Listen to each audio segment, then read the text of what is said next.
City Council. Good evening.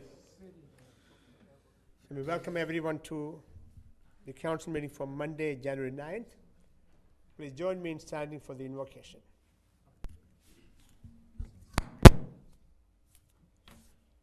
Gracious Heavenly Father, we thank you so much for bringing us together as an elected body tonight. We thank you, Lord, for being with our town. Be with us tonight as we deliberate. We make decisions which are important to this town. We pray for the council.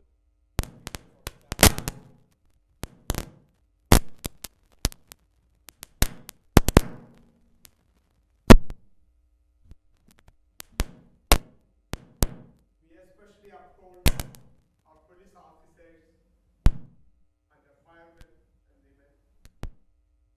Thank you, Lord, for their service. We ask that you keep them under your protection. We pray for our citizens and our town. We ask your guidance and permissions as we make decisions. May our decisions be acceptable to you and pleasing to your people. We ask everything in the name of our Savior Jesus Christ. Amen. Please join me standing for the Pledge of Allegiance. I pledge allegiance to the flag of the United States of America and to the republic for which it stands, one nation under God, indivisible, with liberty and justice for all. Please be seated.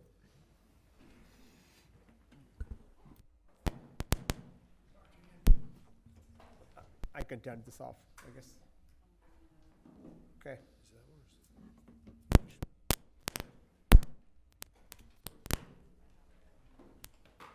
I don't think it's my mic here.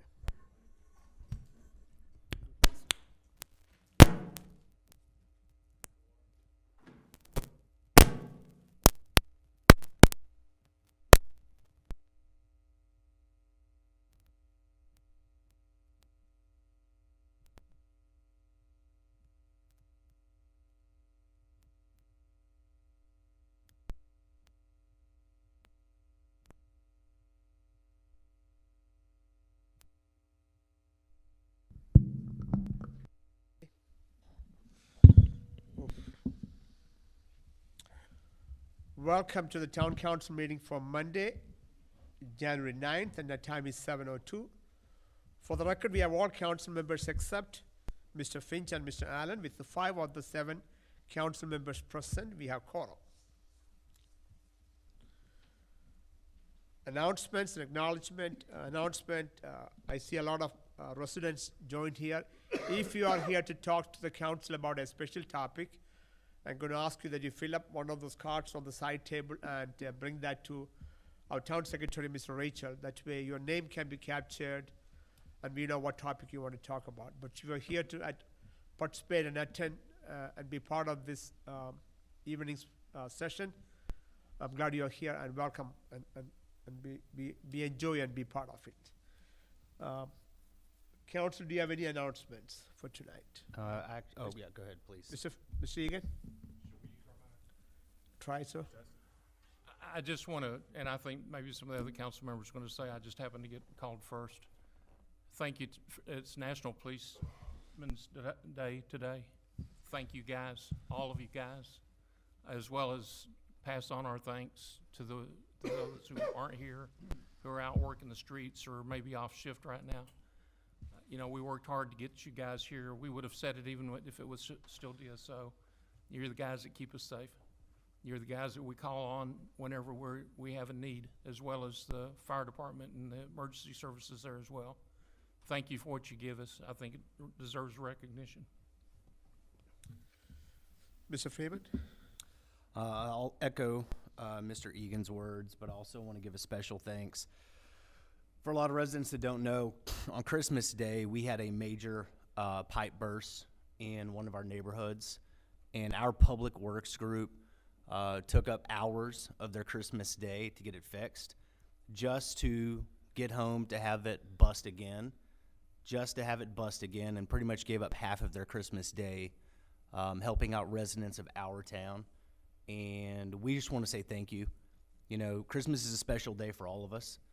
but for them to give up their day to help out our residents deserves a special thanks, and we appreciate everything that they did for us.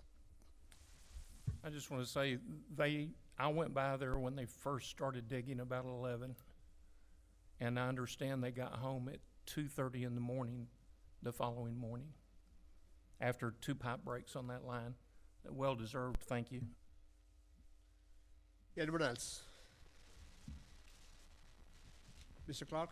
Just want to reiterate, thank you for our law enforcement, for National Law Enforcement Day. Thank you for our police officers, and also thank you for our staff, as we've said. Just to reiterate, those so important. We have an amazing staff. We have an amazing police force. So thank you all for your service to our community. Okay, anybody else from the council? Staff, do you have any announcements? Mr. Mayor, Jeff? just one agenda update is the National Night Out Award did not come in time, so we will postpone that to a future agenda date for that presentation. We did finish in the top 20 in National Night Out competition, and so we're really proud of that. We'll bring that back at another time. And just to echo the council members' comments about our public works staff, we do plan on bringing them back at a future agenda as well to recognize them for spending their Christmas day to make sure everybody had water. So thank you. Alrighty. Thank you, Jeff. Okay, moving on to the public comments. If there's anyone from the members of the audience who would like to come forward and speak to the council on any items other than personnel or legal matters or items on the agenda, you may come forward at this time.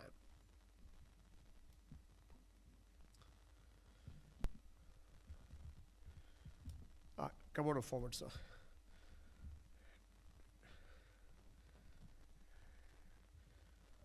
Sir, would you give that card to? Yeah, thank you, sir. And would you also state your name and address, please? Ma'am? State your name Okay, and address. My name is Dwayne David Franks, and my friend Robert Lamb lives at 326 East Tripp Road here in Sunnyvale. Yes, sir. Mr. Lamb has been there for 45 years. His neighbors, the majority of the population from Jobston all the way down here to Collins Road have been here for many, many, many years. The kicker on this, and what I'm upset about, is their mailboxes are on the other side of the road.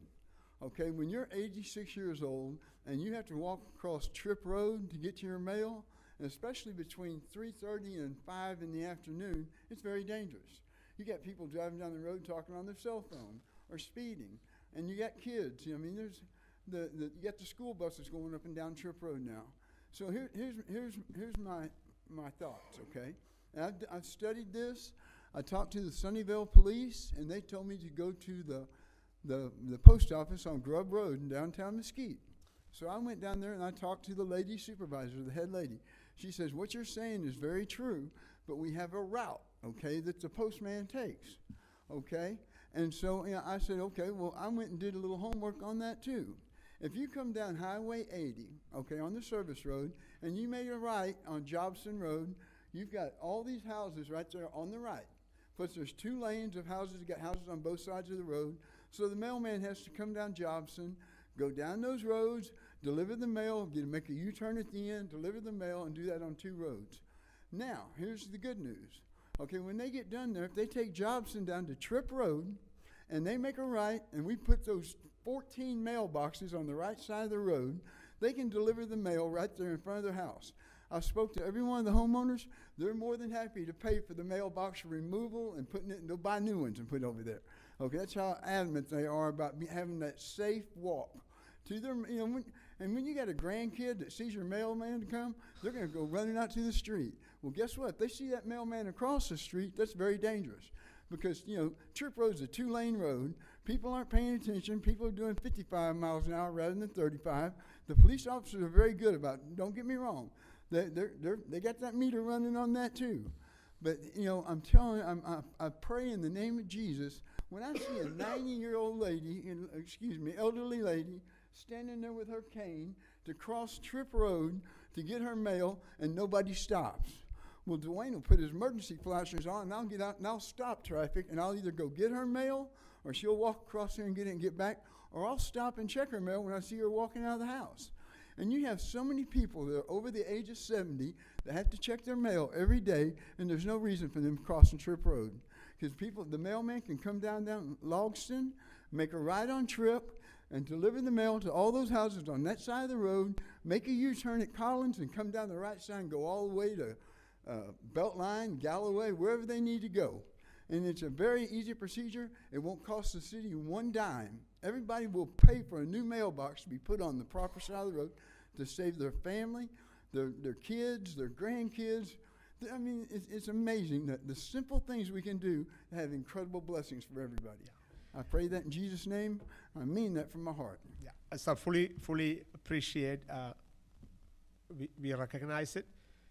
Town doesn't mind paying for the mailbox, so that's never a financial issue. Right. Never well, mind. the lady It's trying to get the U.S. Post Office. I know, Jeff, your staff was contacted USPS with the exact same request to try to see. Perhaps Jeff can get back with you. I don't want her to be this is not meant to be a back and forth discussion. Okay. So let Jeff get back with you on where we are, but we recognize it. We contacted staff, town contacted USPS, tried to get that changed to your side of the road. Right. It's not about money spent on the mailbox. Town will spend the money, so that's not the issue. But let Jeff me get back say, with you, sir. and be sure, and when you let the post office know, we've cured the routing problem. Because guess what? Either somebody's coming off a Trip Road and going down Logsden and making a U-turn and delivering the mail back up, because it's all on the right-hand side. Exactly. Okay, they're either making a U-turn there, or they can come down the service road and make a right on that road and go to Trip Road and make a right and deliver the mail. It's not gonna jeopardize their routing at all. They may have to make a U-turn at Collins Road, or they're gonna have to turn up at Collins Road. One of the two. They make a left there, or they can make a U-turn there. I promise you, if you need me to come down, I'm not shy. I will do anything to keep an elderly lady or elderly man or a kid from trying to cross Trip Road. I mean that from my heart. Thank Yes, you sir. very much. Thank you, sir. Anyone else would like to come forward and speak to the council? Okay, no one else is coming forward, so I'm going to close the public comments. Moving on to the recognition portion of the agenda. Item number 1 is Sunnyvale Police Department Corporal Badge Pinning. Chief?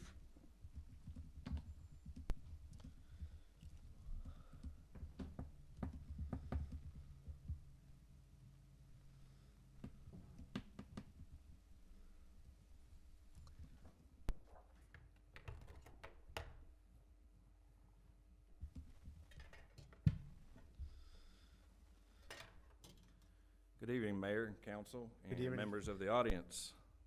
It's my honor tonight to notify you of 2 promotions within our department. Recently, we had 2 corporal vacancies. The patrol corporal position is the first line supervisor on a patrol shift when the sergeant is not present. The corporal promotional process is the same as the sergeant promotional process in that the candidates must pass a very difficult written test, a 1.5-mile time to run, and a formal sit-down interview. Both Officer Stovall and Officer Portillo were successful in all phases. The corporals will now attend a first-line supervisor training so that they will be equipped for the job. So with that being said,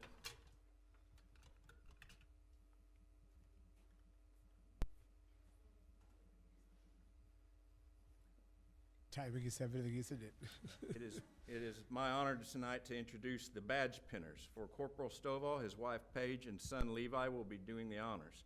For Corporal Portillo, his wife Melanie and daughter Madeline will be doing the pinning. At this time, please pin the corporal badge to your officer.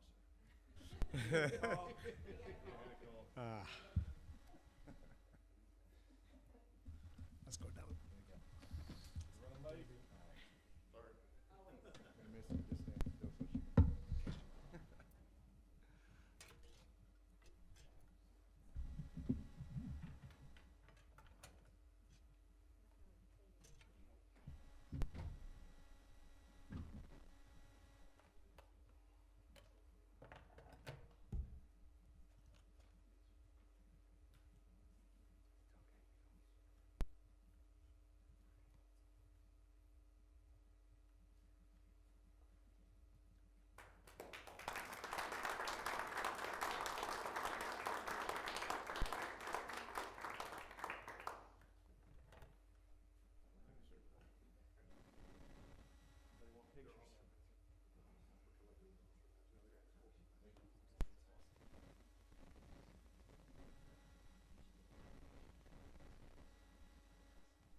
What's in your cap? He has to go. Family also join, please. We're Dr. Stovall's son. You want to come to the front here? Yeah, come in. Yeah, let, get us come on. You want to stand here? There you go.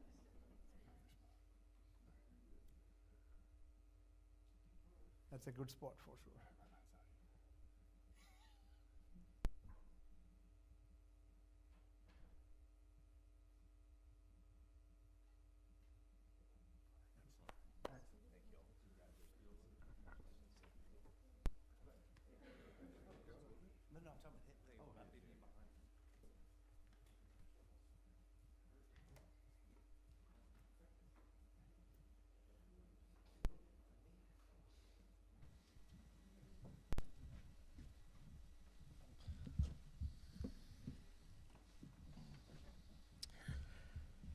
Okay, the second one I'm even more excited. That's a recognition of Sunnyvale Police Department's first graduating Citizens Police Academy class. Chief? Mayor and council, I'd like to ask the, any members of the inaugural Citizens Police Academy to come forward.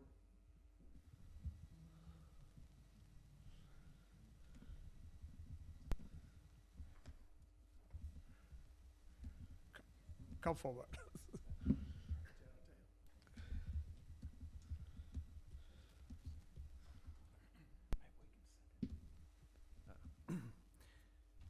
Mayor and council, as you know, this past fall, the Sunnyvale Police Department held its inaugural Citizens Police Academy. We had 6 students, all of which either work or live in Sunnyvale or both. They completed a 14-week training session where they learned about the many aspects of law enforcement. The feedback we received from them was tremendous. We hope to build on that in the future. Tonight, we would like to recognize and introduce the citizens and thank them for their participation. They are Janice Bell, Jerry Johnson, Rick Workman, class president, and I'm gonna send you his speech that he gave on graduation. It's pretty neat and pretty moving. We'll forward that to you as well. Ernest Burton, Johnny Chappell, and William Marlowe.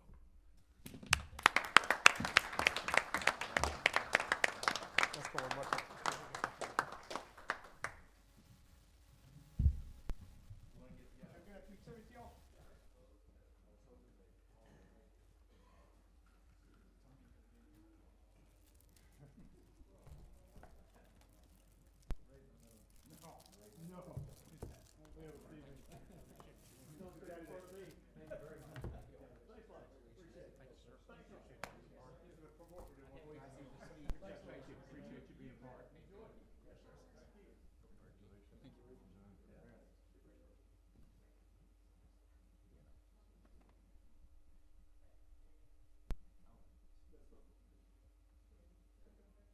Who's going first?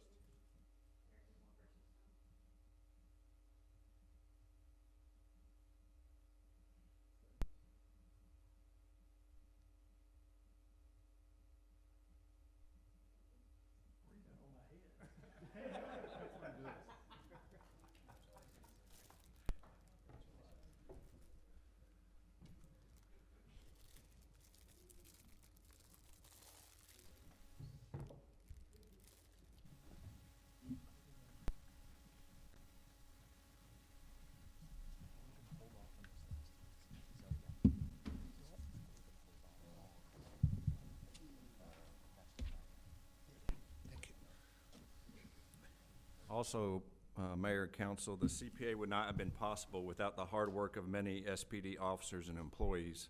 2 specific employees gave hours of blood, sweat, and tears to make this academy possible.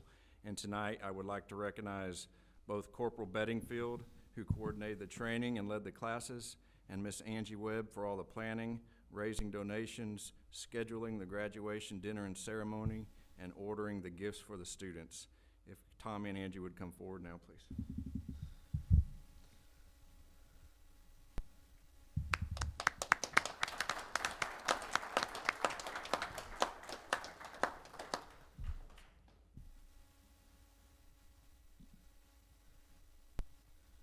Great job, everybody. Yeah.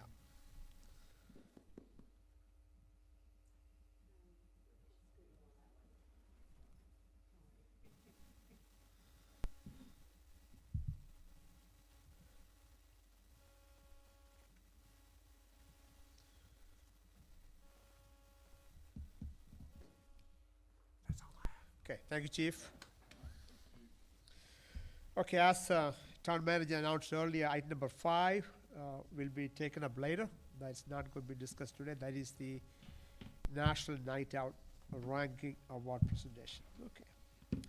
Now moving on to the consent agenda items. Council, we have 4 items. Item number 6, 7, 8, and 9 on consent agenda. Would anyone like to remove any of the items from the consent agenda?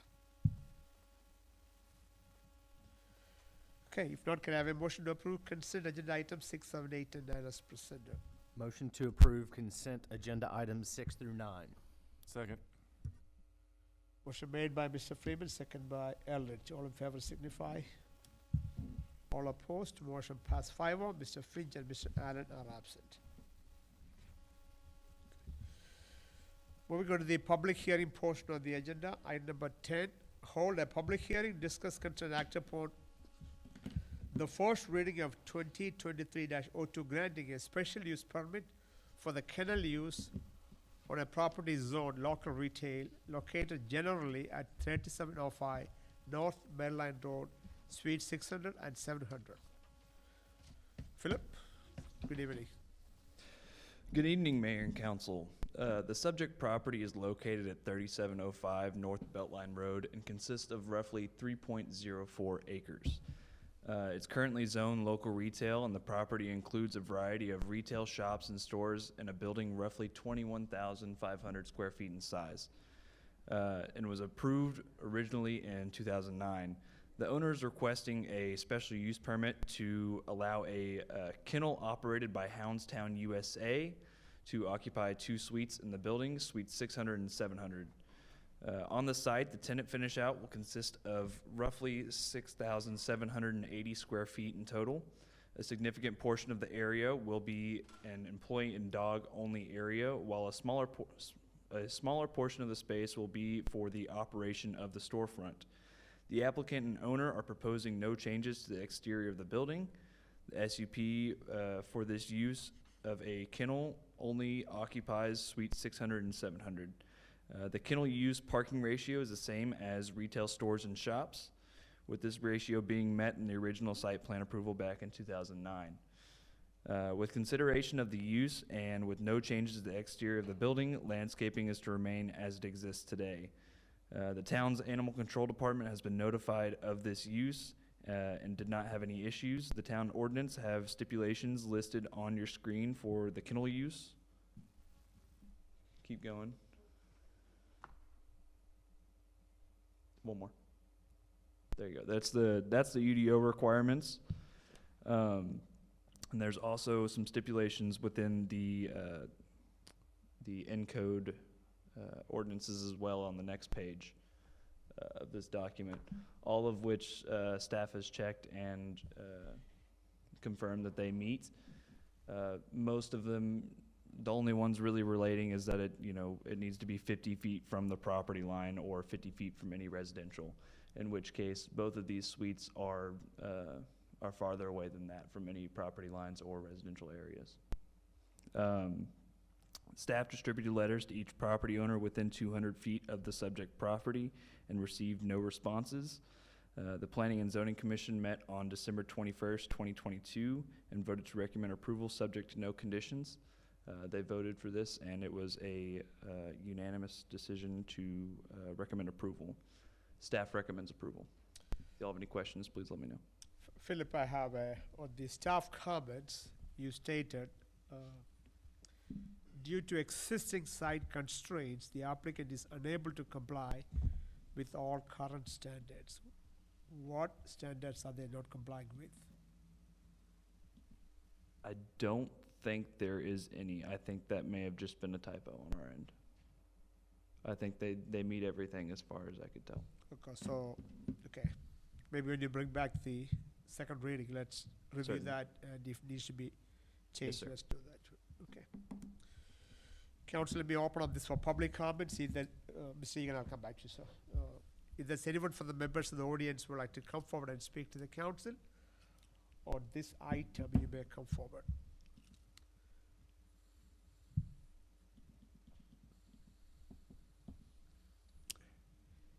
Good evening. Would you state your name and address for the record, please? Sure. Holly Garland, 384 Bethany Road.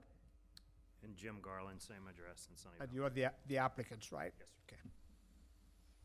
Yeah, so we're just excited to have the opportunity to bring a fully, inclusive day play, boarding, and grooming facility, because we recognize that there is definitely a supply for it. A definite demand for it, just not enough supply. In this, I know that lots of times when you hear a kennel, you think, just those, steel gates and all of that, but this is a lot different than that. I mean, there are townhouses that go from the outside, and then 5 day play areas, which are basically regulating the dogs by size, temperament, and I guess that's it. Also, another thing with Houndstown, we really did vet out a lot of different franchises before picking this franchise. This one's actually created by the NYPD dog handler and chief. And so we just really agreed with a lot of his philosophies about letting a dog be a dog, not trying to do a bunch of those upcharges like, $20 for a 15-minute, belly rub or anything like that. So with the way that it's designed, it doesn't put the dogs in like an anxious state. And so that would also help with like noise mitigation if that's, a concern. We also did get 2 of the owners in that strip mall to give signed letters saying that they were in support of this business. Oh, So do you- yes, sorry, yes, one ma'am. more thing, sorry. Yes. Another one of their big thing is charity, and so we're hoping to partner with the Sunnyvale Animal Shelter and maybe spot like a dog 1 month, hopefully get him adopted. Mr. Frank. Mr. Garland, do you have anything to say, sir? I think she summed it up well. Okay, very nice. Let me ask you a question. How many kennels will be there? It'll be 60, and the max capacity for dogs is 125. So 60 kennels and capacity is 120. That means 2 per. Oh, I'm sorry, to day play, yeah. I'm sorry, what? Yeah, so it's a combination of the kennels plus the day play. The Okay. capacity is 125, so only 60 for actual boarding. Gotcha. The dogs you run through for day play would add up to the 125. Okay. How many staff do you anticipate? Well, I think what is it? 1 person per every 10 dogs. Okay, so 12, Would be, yeah. 6 to 12. Mhm. Okay. Is that 24-hour boarding, I'm assuming? It is 24-hour boarding. So there'll be staff 24? No, so that's when the dogs would actually be taken into the townhouses, and then the facility would then open again at like 7:30 in the morning till 7:30 in the evening. At that point during the day, there will be certain times when it's closed to the public, and then obviously when people come and get their dogs. But overnight they're packed into their little townhome, and then the staff leaves. And there are no concerns about the safety of the dog or anything? Well, they're in their own townhomes, so it's not like they're gonna be like in the play area, in the play areas where they could injure or, anything weird could happen. Plus, there's cameras 24/7 that we monitor.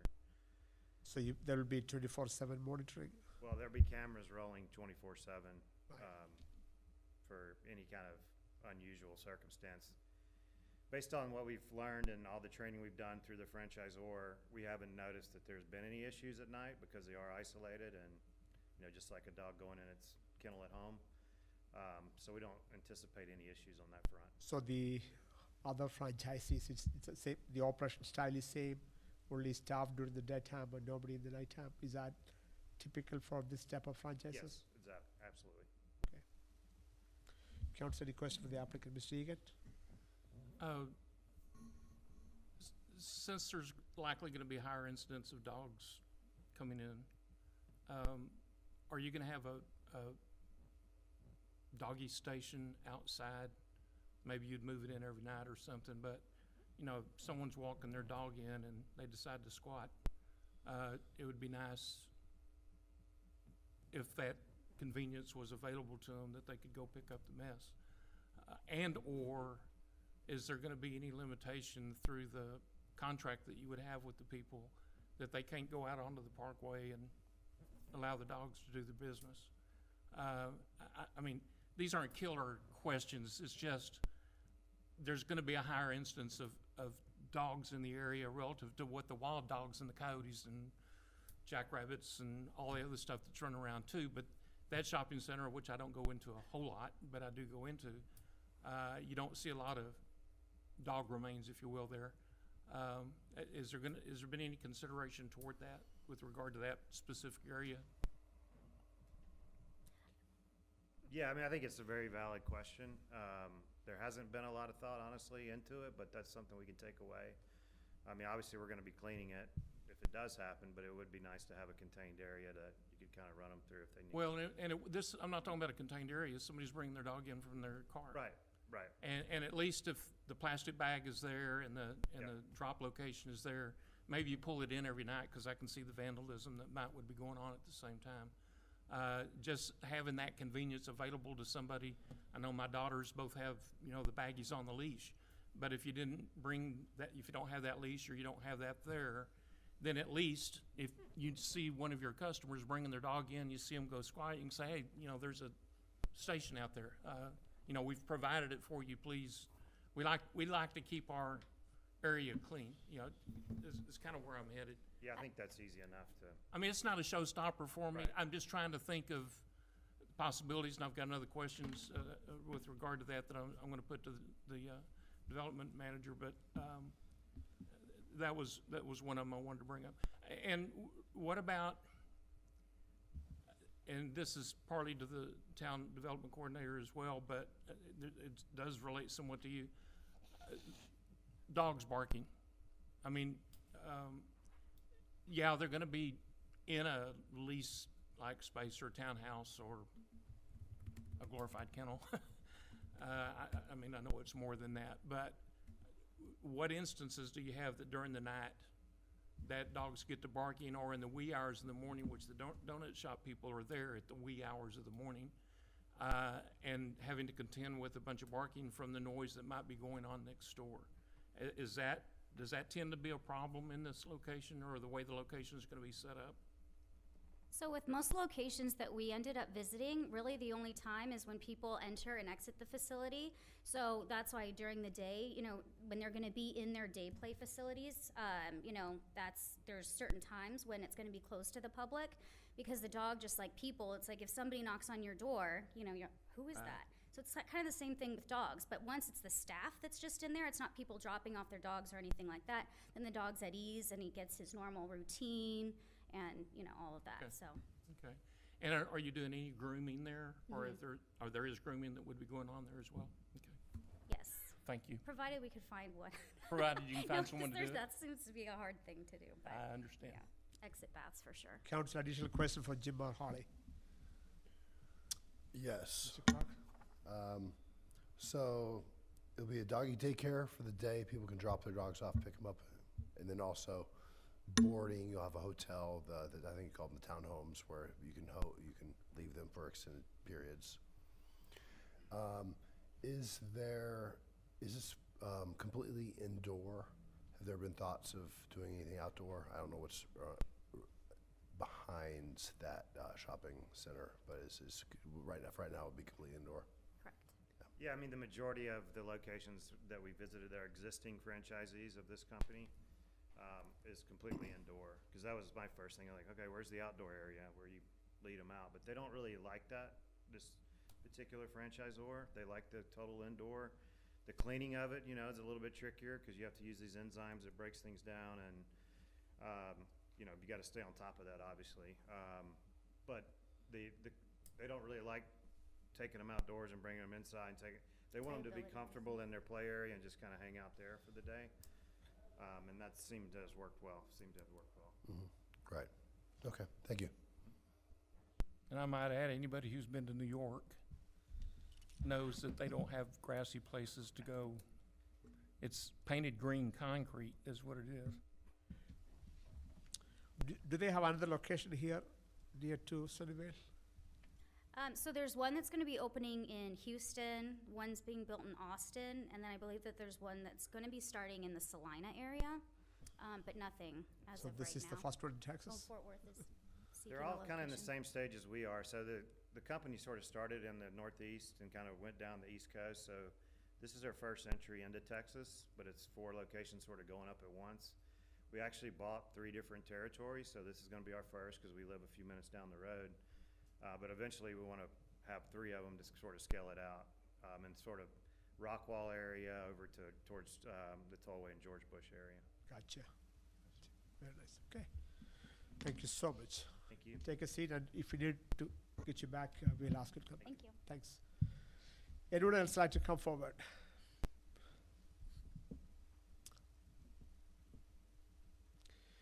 Good evening, Mr. Mays.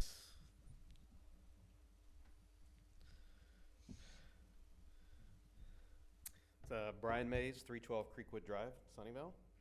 I'll be brief, which is unusual for you guys. Strongly support this project. In Sunnyvale, we're constantly looking for citizens willing to make an investment in our community. Jim and Holly are just the kind of people we can trust to grow a business and do it the right way. Just like Derek, just like Teresa, and just like Joe in the back, I think they're gonna bring a really good product to our city. They live here, they wanna work here.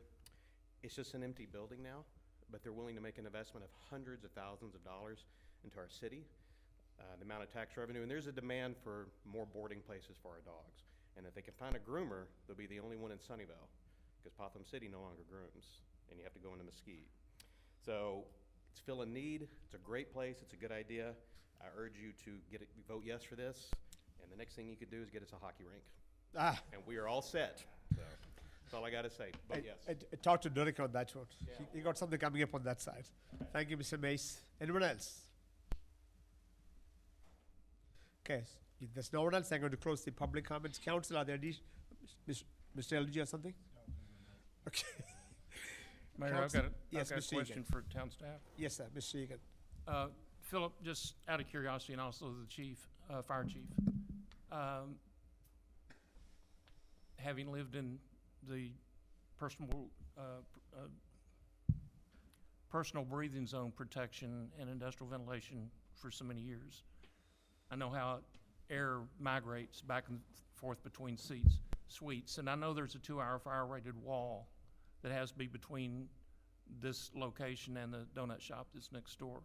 But I also understand how differential air pressures happen and how sometimes seams aren't sealed as tightly as what we would like for them to be. Because again, you're only trying to get it to a 2-hour fire rating, or is it 4 now, between suites.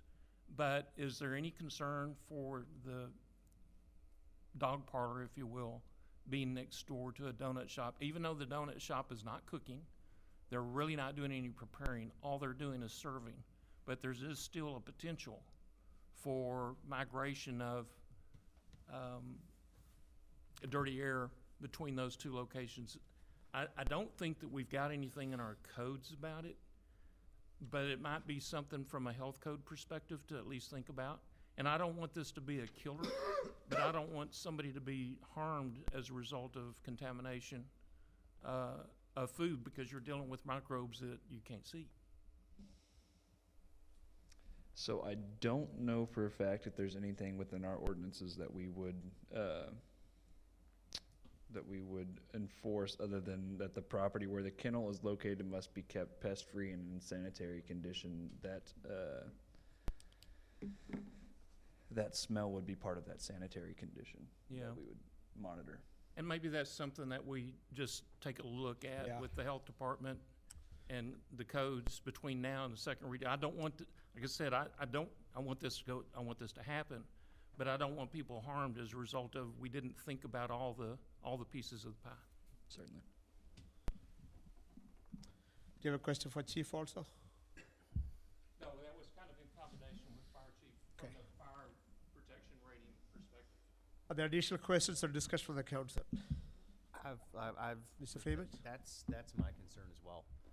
Having a dog kennel next to a place that serves food. I mean, it's not, I looked at the ordinances and everything that you put up here, it's not in there. Cause that's the first thing that kinda came to my mind. But there's nothing in there. My question is that sanitary, is that something that other towns have ordinances on? Is that something that we should be looking at?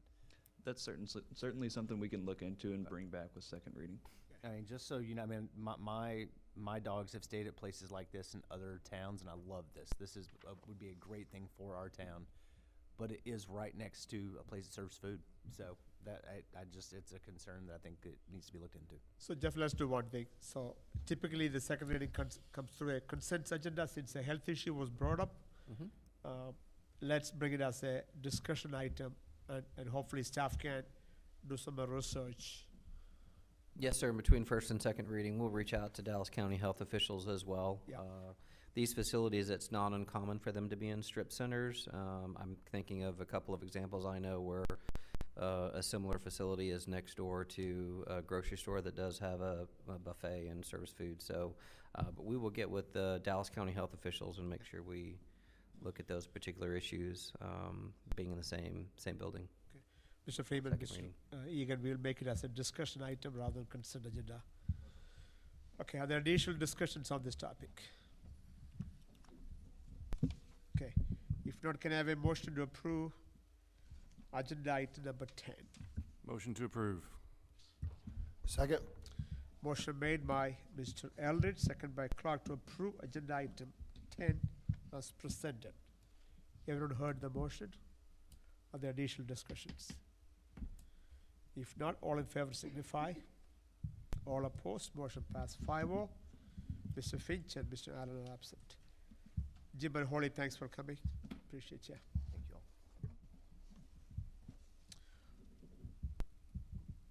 Moving on to the presentation and updates, item number 11, update on the Fireside by Lake addition. Would that be? Thank you, Mayor. I'll be Council. taking this item. Council has requested an update on this particular development that, we have a map pulled up here just to give some perspective, just north of the town limits. And I think you can see the red dot there is where the development is.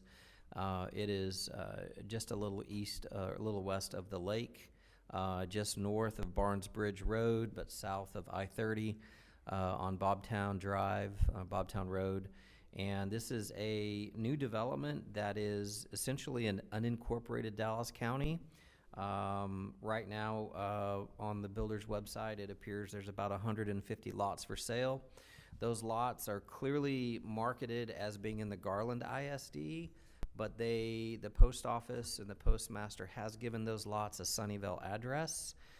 If you go to the builder or the D.R. Horton website, you actually see some of the language on their main page that talks about being close to the lake and being close to Garland and Sunnyvale.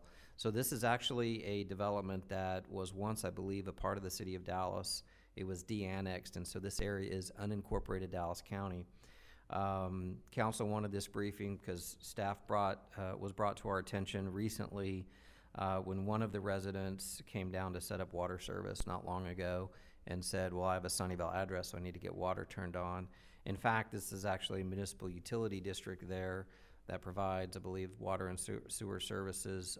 So the town of Sunnyvale does not provide any services to this community, despite the fact that it has been given by the United States Post Office Sunnyvale addresses. So I had visited with, I know specifically the fire chief, and we have not had any requests from this builder or this developer to provide public safety services. And so again, at this point, this development has a Sunnyvale address only. It is not in the Sunnyvale town limits, nor is it in the Sunnyvale extraterritorial jurisdiction. It is simply a mailbox address they were given by the United States Post Office. So, and at this point, we are working with the postmaster on several issues, one of which was brought up tonight about the mailboxes on Tripp Road, as well as this particular issue. I would manage expectations that I think it would be next to impossible to get the postmaster to change these addresses from a Sunnyvale to a Garland address, but we're certainly going to continue to inquire about that process as well. Clearly, if you look at the website, it is marketed as a Garland and Sunnyvale development. But you can see there on the screen that it does specifically mention Garland ISD in that first paragraph right there. So At this point, Mayor and Council, that's really all we have as staff. I know the police and fire chief are here as well to answer any questions. I'd be happy to answer any questions. But this development did not come through Sunnyvale nor our development process. It is in unincorporated Dallas County. Mr. Eldridge? Yeah, how is it possible that the postmaster can assign a city, I guess because they're postmaster, but if we didn't approve it, it's not in our jurisdiction, it's not in our town limits, how do they get an address? That is an excellent question. I will say it is not uncommon for developments on the edge of city limit lines to be given a nearby address to the closest city. Why the postmaster chose Sunnyvale instead of Garland, I don't know. That is the question we're continuing to try to get an answer to. So how are we trying to get the answer? I mean, I'm just trying to understand the process. We have to Even get we to know the somebody answer. very high up in the post office to give us an answer, and that is very difficult to do. We have been dealing with the mailbox issue on Tripp Road for almost 2 months now, and we still don't have an answer from even the Mesquite postmaster, which is just down the road. So, Is there any benefit in going through legal department or something, or? Mayor, we will leave no stone unturned to get to the answer to the person in the post office that made that decision. The question is, once we get there, what are our chances to get the address changed from Sunnyvale to Garland? And I just honestly don't know what chance that would be. Probably slim to none if I were to guess. But it is not, I can tell you from my previous stops in local government where subdivisions in Fort Worth that were given a Hearst address because they were on the other side of the city limit lines and for an entire subdivision. So it's not uncommon to see something like this, frankly. But it certainly caught us by surprise because we were not notified before the development went in. That's the decision that was made. The actual sales office is listed in Garland, but all of the homes are, and I've confirmed this twice with the developer, all of the homes are addressed as Sunnyvale addresses. All the homes? All of the homes. Is that a request that their developer makes to the post office, or is this? Not necessarily. I think that may have, I think there's a combination of the developer, the planning staff at Dallas County, and then the postmaster themselves. And I think ultimately that's who makes the decisions on whether they're going to address that as a Garland or a Sunnyvale address. They have to give it a city address because it's unincorporated Dallas County, and so there is no other zip code or city they can associate, so they pick one of the nearby. And I suspect that was a decision that was made at the post office level. But again, those are questions we're still trying to get answered, and when we get more details, we'll certainly bring that back to council. But I have visited with our school superintendent to make him aware of this issue, and not only does it clearly state that they're in Garland ISD, but I think our local school superintendent suggested he would probably add a kind of a two-part check for eligibility for students to come and be part of the Sunnyvale ISD. So not only would you have to prove your residency, which they could say they're in Sunnyvale, but a second check would be you have to show a Sunnyvale water bill. That's probably the best way because they are not serviced by water, sewer, or police or fire services by the town of Sunnyvale whatsoever. Well, here's my concern, right? So they get a Sunnyvale address, right? And then right now they're in ETJ, right? So could they be forced upon us one day? We have to take them in. They're not in our ETJ. I don't know that they're in Garland's ETJ. They are in simply unincorporated Dallas County. It was formerly City of Dallas city limits, and because Dallas, my understanding is because the City of Dallas did not want to serve that subdivision, then they were allowed through the court judicial process. They actually went to court and were able to be de-annexed from the City of Dallas, which is how it went back to unincorporated Dallas County. And then the development came forward, and the post office, the postmaster had to give them some sort of address, either Garland or Sunnyvale. And again, why they picked Sunnyvale, we still don't know. Well, I speculate that the developer pushed Sunnyvale address over Garland address because it sounds better and it'll sell higher. Yeah, that certainly could be one option. Let me play devil's advocate here for a second, or at least look at it from a little bit different perspective. And I know this is going to be hard to think about, and I understand where you're coming from, Mark. first of all, we gotta get past, it's a GISD, ETJ. And the only way that we would ever get any of their students is for Garland to give them up and for Sunnyvale to accept them. So we don't have to worry about getting their students. Second is, okay, they've got a Sunnyvale address. If we brought them, and they've got denser housing than what we typically like to have, and we didn't approve through engineering drawings or anything else what they've got. However, that happens all the time where an area is incorporated into a town that wasn't built under that current town standards to begin with.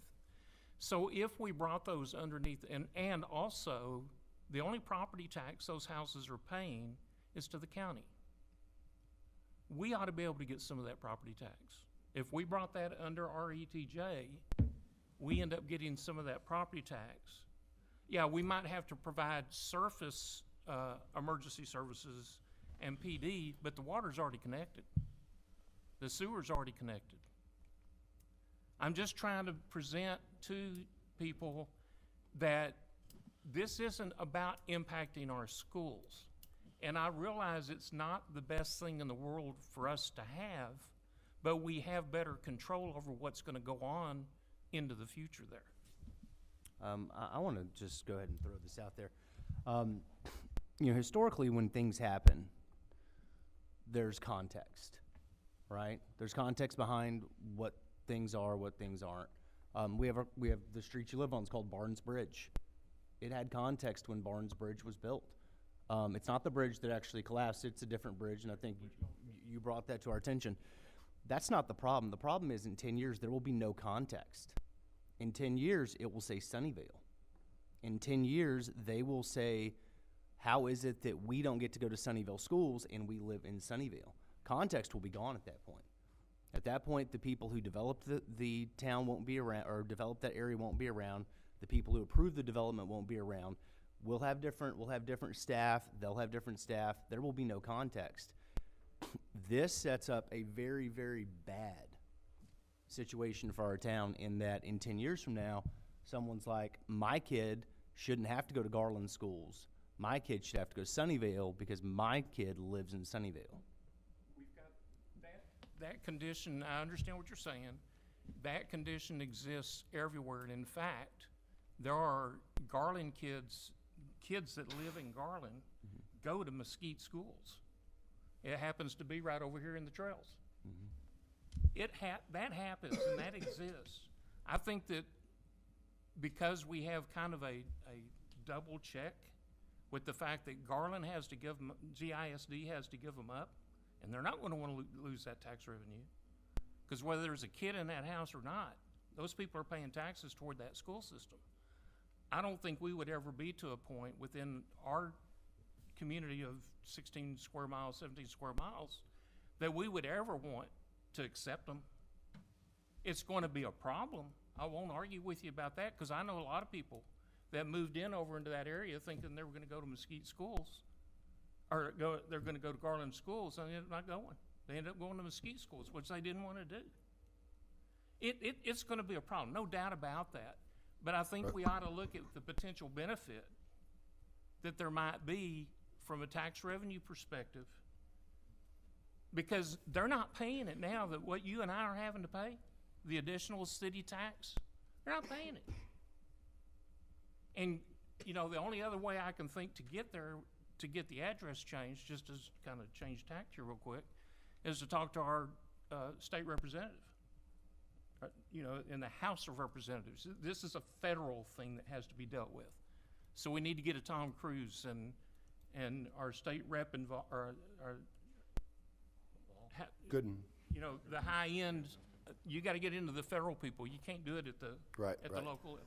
Yeah, no, I agree. I would like the staff, I would like the town manager to look at all options and look at what we can do legally, to force this, to first of all answer us, and then secondly, what can we do to get this changed?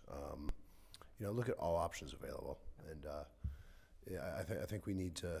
It is as Councilmember Freeman brought up. This is when we're gone in 10 years.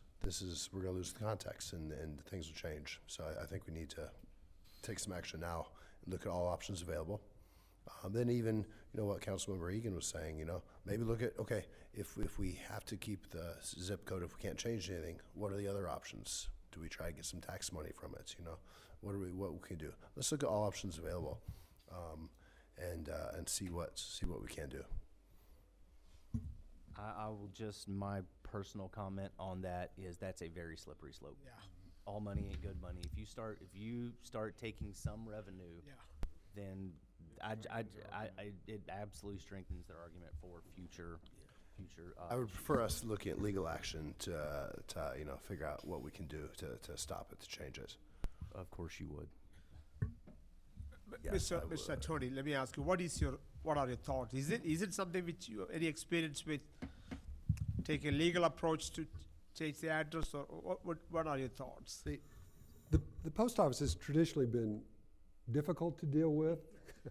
You know, don't try to enforce your zoning ordinance against the post office. You're gonna be lucky that they'll follow the building code. And a humorous aside, I've had to tell building inspectors, just don't mess with an entity that has nuclear weapons. I mean, that when you're dealing with the post office. I think all the things that have come up are valid things to go. You know, perhaps even the political card that was mentioned in talking to the representatives, because I do see some problems. I will tell you that I'm also aware that it has worked in some other communities in the opposite direction. If you happen to live in the town of Highland Park, you most likely have a Dallas address. And often that's true for University Park as well, although they are very jealous of their town, as are we. So again, to echo a thing previously said by the city manager, I don't want to raise any expectations here, but we'll certainly try to follow up.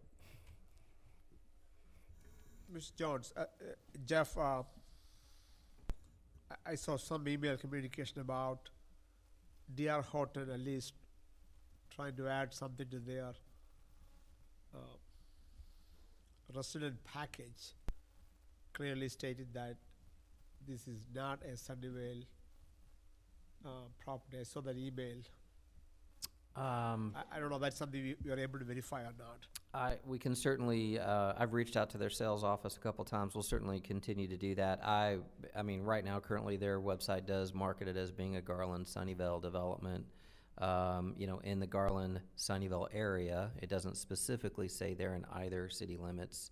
But we'll follow up with that. I suspect it is probably a marketing proposition to say, hey, you're close to both cities. So.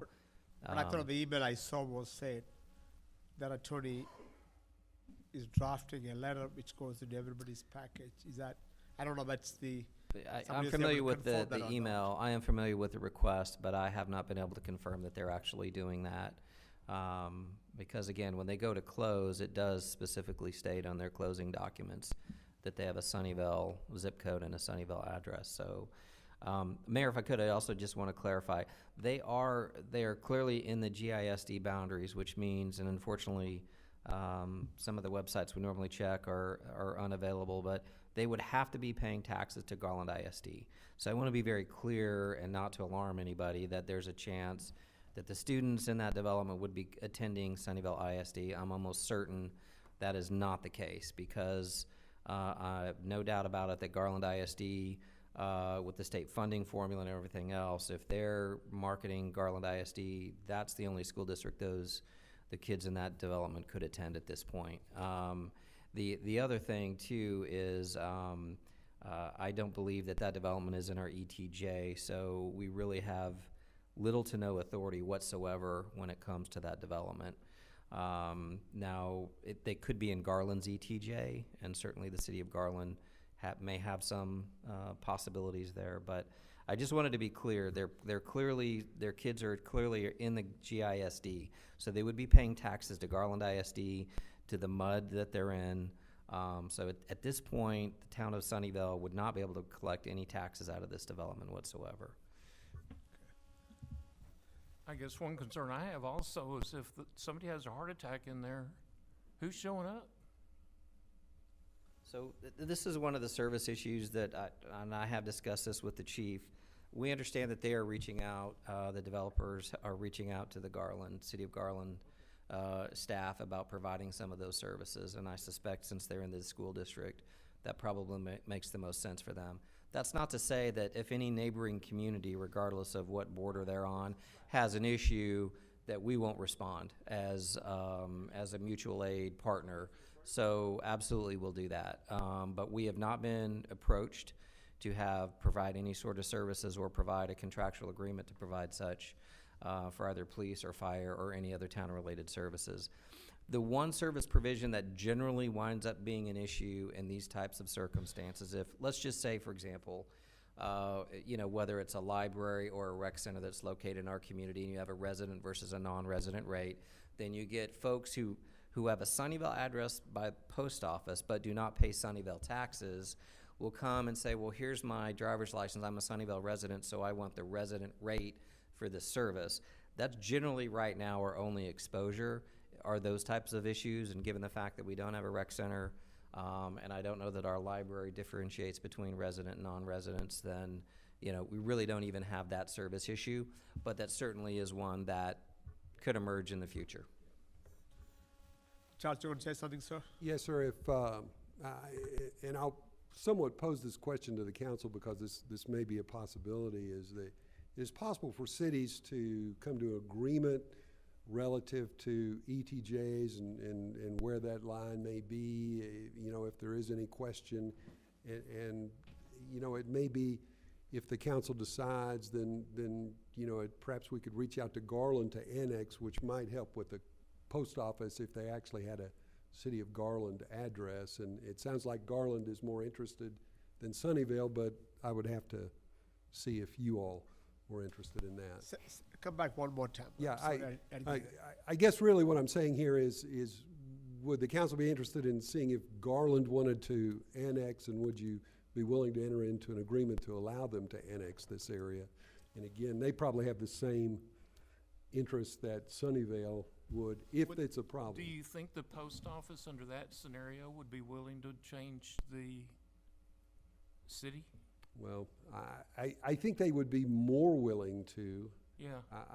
That might but be the leverage piece. Yeah, Maybe,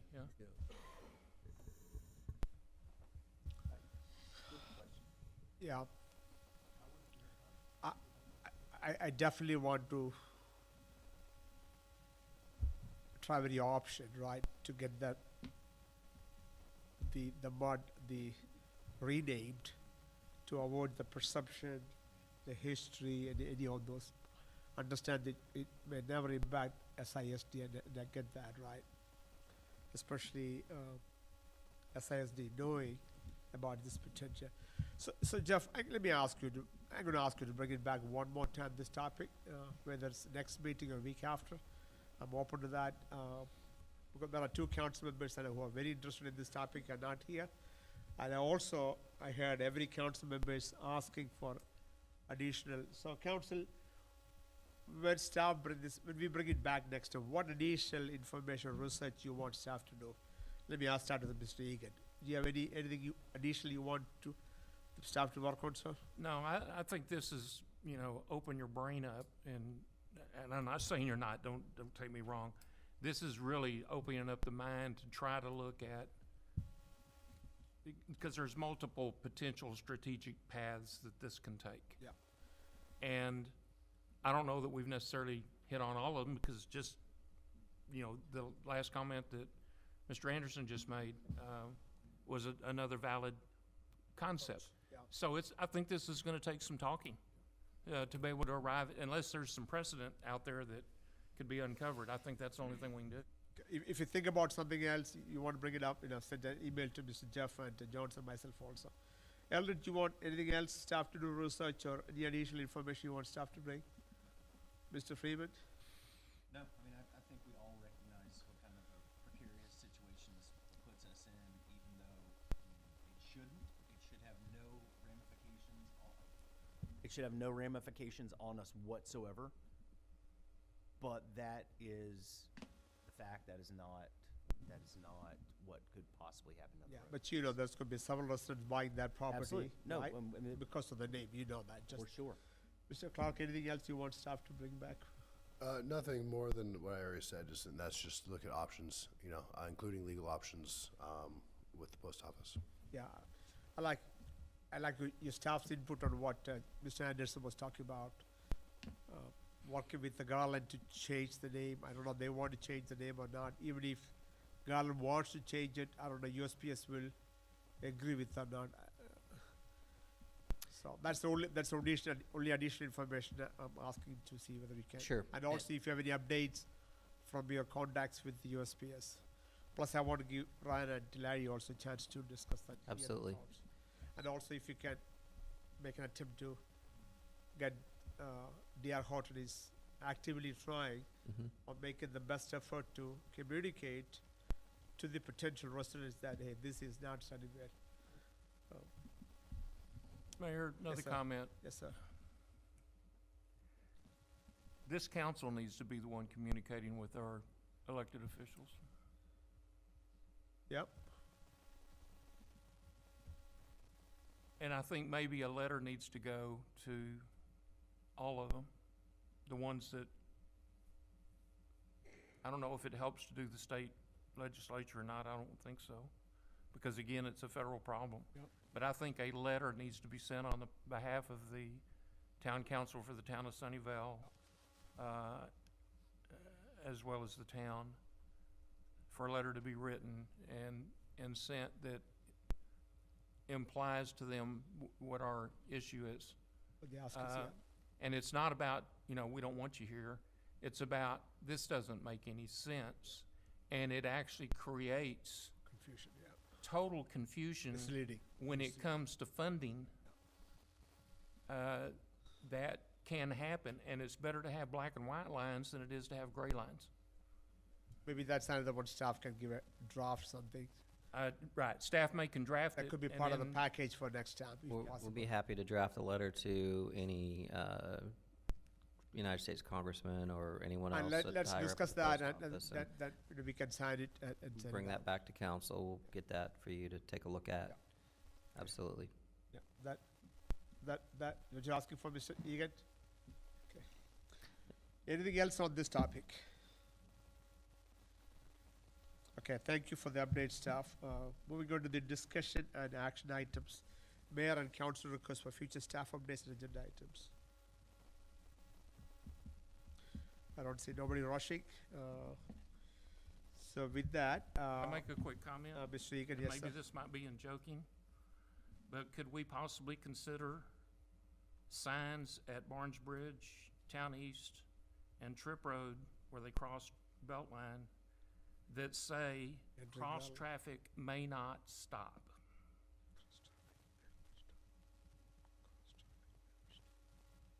What is that? You know what I'm talking about? No. Have you ever come up to a stop sign that was a two-way stop, not at a four-way intersection, and the cross-traffic does not stop? All four of those intersections are signaled. I drive through one of them every time I leave to go anywhere because it's the only way I got to get off of Barnes Bridge. But I also spend a lot of time at Tripp in Town East, and I spend a lot of time at Beltline in Town East. We don't really have a lot of good control of all three of those, and it's not because of RPD, it's because those aren't in our jurisdiction. But I can't tell you, I bet I almost get hit 3 or 4 times a week. And maybe this is a situation of, well, when somebody dies, that'll probably be when maybe we do something. I don't know what the statistics are of the wrecks at those cross So sections. that's not a good approach, right? So we got to do something. I'm just trying to make a point. When I sit at the light at times, and when the light at Barnes Bridge changes, 3 cars go through. There might be 5 cars piled up. People are on their horns honking, trying to get you to go out. I'm not moving until I see cars stopping, because I see too many cars doing 50 and 60 miles an hour, or maybe slower, 40 miles an hour, that aren't paying attention. Or they're paying attention, they're hitting the gas. to get through the light. They don't want to stop. So I said that half jokingly, but I think the people that do follow the rules need to know that the reason why people may not be moving when the light turns green is because they're watching out for themselves. Barnes Bridge is a bad one because of a white plastic picket fence. So, Mr. Egan, let me ask you, is it an agenda item request you're asking for? Whatever it takes. Whatever it takes. If we need to have an agenda item on it, or if it's a request to town staff of something to take a look at. Okay, thank you. Anything else? Okay, council item number 13, we discussed earlier that we will not be having the executive session based on staff inputs. So 13 and 14 are not happening. With that, can I have a motion to adjourn, please? Motion to adjourn. Second. Motion made by Mr. Freeman, second by Eldridge to adjourn. All in favor signify. All opposed, motion passed 5-0. Time is 8:11 and the meeting is adjourned. Thank you, council. Thank you, staff. Thank you, Mr. Anderson. And thank all the citizens. Appreciate it.